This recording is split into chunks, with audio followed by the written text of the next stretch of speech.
Alors, je ne vais pas vous mentir, ça fait plusieurs jours que j'ai ce sujet en tête, parce qu'il y a un truc assez bizarre comme depuis quelques jours, quelques semaines, sur les marchés de taux. On a les taux d'intérêt qui ont tendance un petit peu à se tendre, rien de grave, mais quand même, comment est-ce qu'on explique ça alors que d'un côté, on le répète régulièrement, on a comme un freinage de l'activité dans le monde, on a des banques centrales qui sont à la manœuvre, on attend encore la Fed avant la fin du mois, et la BCE aussi, avec des rachats d'actifs de part et d'autre de l'Atlantique. Donc voilà, est-ce qu'il n'y a pas une espèce de mystérieuse remontée des taux longs qu'on a envie d'un peu expliquer avec vous, Frédéric Rollin? Bonjour. Bonjour. Merci d'être là, conseiller en stratégie d'investissement chez Pictet Asset Management. Moi, que je me rappelle au début, au retour de l'été, on était quoi sur la dette française, pour le coup sur le 10 ans français. On était à moins 0,40 à peu près. Ouais, 40, 45 points de base en négatif. On est aujourd'hui moins 10, moins 12, moins 13. Ouais, ça dépend. On s'est pris dans la tête 30 points de base sur la dette souveraine française. C'est pas non plus un crack, je veux dire, mais c'est pas anodin quand même. Et je me suis dit, quelque part, on est allé trop bas, il y a une espèce de retour à la normalité, rien de grave, c'est pas plus que ça. Alors, il y a une partie de ça. Effectivement, il y a eu un rallye extrêmement important. Et c'est vrai qu'à un moment donné, les marchés se sont trouvés à la fois en face d'un ralentissement économique quand même relativement puissant, avec une baisse du commerce mondial qui est tout de même inquiétante, des banques centrales qui promettaient beaucoup, ou en tout cas les marchés qui avaient envie d'écouter leurs promesses, et des risques géopolitiques qui paraissaient insolubles, guerre commerciale, Brexit, etc. Donc voilà, je pense qu'il y a eu quand même une part d'exagération avec des obligations allemandes qui vont friser les moins 0,80, moins 0,75 et qui ont remonté aussi avec les taux français. Donc je crois que dans cette hausse, il y a une partie de correction, mais je pense que ce n'est pas tout en fait. Une partie de correction, mais ce n'est pas tout. Mais enfin, encore une fois, s'il y a moins d'hypothèques géopolitiques, on comprend bien que ça puisse effectivement faire remonter un peu les taux longs. Mais on a quand même un FMI qui revoit la croissance à la baisse. On a quand même, encore une fois, une Fed qui va baisser ses taux. C'est pas logique quand même que ça se tende alors que, encore une fois, ça va pas mieux, loin s'en faut, du côté de la croissance. On a vu effectivement sur le commerce mondial, sur le troisième trimestre, on est dans le rouge. Oui, alors d'abord, je parlais des banques centrales tout à l'heure, mais notons quand même que la BCE, au fond, elle a quand même un petit peu déçu. Et je dirais de deux façons. D'une part, c'est vrai qu'on a eu cette baisse de taux de moins 0,10, mais il y a eu ce système de tiering, en fait, qui permet quand même à des banques de replacer de l'argent à un meilleur rendement que moins 0,50 auprès de la BCE. Et donc, aujourd'hui, eh bien, certaines préfèrent, et ça va durer un peu, préfèrent aller placer l'argent là plutôt que se prêter entre elles. Et donc, ça agit au fond comme une forme de resserrement monétaire. Ça va retirer des liquidités au marché. Donc, d'une part, voilà, cette baisse des taux et ce tiering accompagné d'un tiering fait qu'on assiste, au fond, en termes de liquidité, à un léger resserrement. Et puis, deuxième point, eh bien, on a ce quantitative easing, donc la BCE achète, effectivement, reprend des achats 20 milliards d'euros d'obligations. Ça va commencer.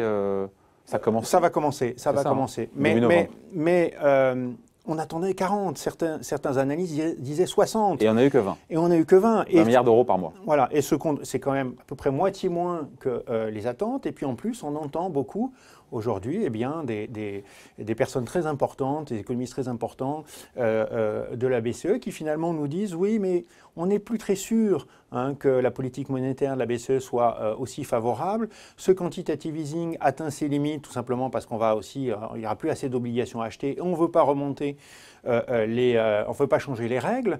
Et donc au fond, on sent bien que la Banque Centrale Européenne arrive un petit peu au bout de sa politique. Et ça, je dirais, du coup, ça enlève un petit espoir au marché qui se disait, pas grave, j'achète à moins 0,75, c'est peut-être très cher, mais je me doute bien que la BCE va me l'acheter plus cher un peu plus tard. Là, parce qu'elle est doute donc sur l'efficacité de la politique monétaire, parce qu'il y a des relatives meilleures nouvelles sur le front géopolitique, Brexit, guerre commerciale.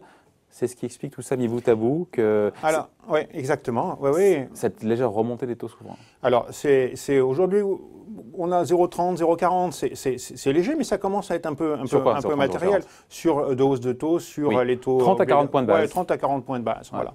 C'est quand même, ça commence à être matériel pour les marchés obligataires. C'est pour ça qu'on en parle. Voilà. Mais c'est quoi, encore une fois, le signal, le message que nous envoient les marchés de taux? Certains disent que c'est ce qu'on a dit là, mais qu'en plus, certains se disent, vu que le monétaire, il n'y a plus grand-chose à attendre, et maintenant, il y aura peut-être un relâchement du côté des politiques budgétaires. On n'est pas là du tout, mais c'est ce que nous attendent quelque part les marchés de taux. Alors, il y a maintenant, les anticipations de croissance étaient un petit peu désespérées. Et en fait, on commence à avoir quelques espoirs. On a vu au niveau des politiques budgétaires, notamment en Allemagne, alors l'Allemagne, il y a quelques signes selon lesquels l'Allemagne pourrait desserrer les cordons de la bourse. On a vu qu'il y a un plan écologique, alors qui va être financé par une taxe carbone, mais on sait quand même qu'il y a déjà un plan de dépenses écologiques, en tout cas de baisse des taxes à but écologique qui est dans les tuyaux. On voit que la guerre commerciale est en train d'un peu mieux se passer. Alors est-ce qu'on y croit, est-ce qu'on n'y croit pas? Mais je dirais qu'on peut y croire. Hein. On peut croire que la phase 1 va être signée et que ça... C'est le démarrage, je dirais, d'un mariage heureux entre les États-Unis et la Chine, mais d'un certain calme. Et ça, voilà, comme la raison des craintes économiques est essentiellement la guerre commerciale, eh bien, ça enlève un peu. Et donc, beaucoup d'analystes commencent à espérer que finalement, on a vu le pire et que effectivement, les chiffres sont plutôt mauvais, mais que la récession peut être évitée. Et notons quand même que, eh bien, aujourd'hui, la consommation, par exemple, tient bien dans la plupart des pays du monde. Donc, mis tout ça bout à bout, ça plaide pour un retour vers une forme de normalité. Et d'ailleurs, on se dit que peut-être que c'est pas si... Peut-être que c'est sain, d'ailleurs, d'avoir une remontée des taux longs parce qu'on est allé trop loin. C'est bon pour les banques, non? Oui, alors, notamment. Effectivement, je pense que c'est là que ça devient intéressant. C'est qu'on voit finalement que cette politique monétaire a produit des effets finalement inverse. On dit qu'elle est peut-être un petit peu au bout, mais finalement, cette baisse des taux avec ce tiering est un resserrement.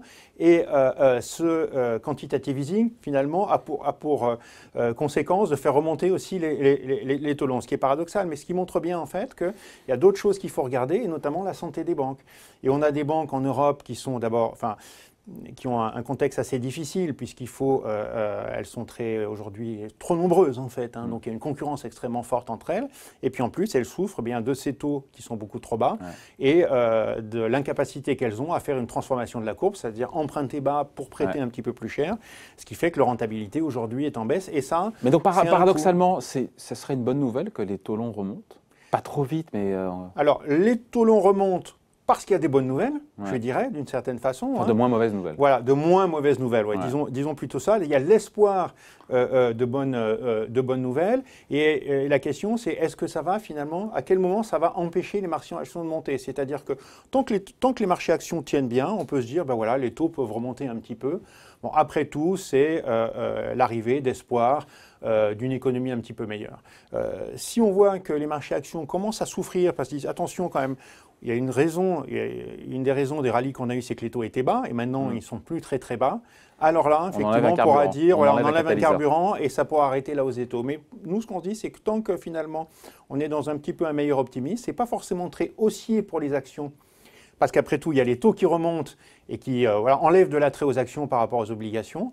Mais ça va continuer de pousser les taux à la hausse, alors que les actions vont être plutôt... Donc pour vous écouter, ce n'est pas un feu de paille, cette légère tension, encore une fois 30 à 40 points de base, mais quand même en quelques semaines? Alors on était plutôt, je dirais, très négatif sur les taux longs. On est un peu moins négatif. Il y a certains fonds où on rachète les obliges, mais on reste quand même prudent en général sur les taux longs, parce qu'on pense que aujourd'hui, à 0%, il y a encore un petit peu, sur les obligations françaises, un petit peu de hausse des taux. Personne ne l'a vu venir, encore une fois, on finit là-dessus, parce qu'il nous reste 30 secondes. Personne n'a vu venir cette remontée des taux longs là-dessus de 30-40 points de base en quelques semaines?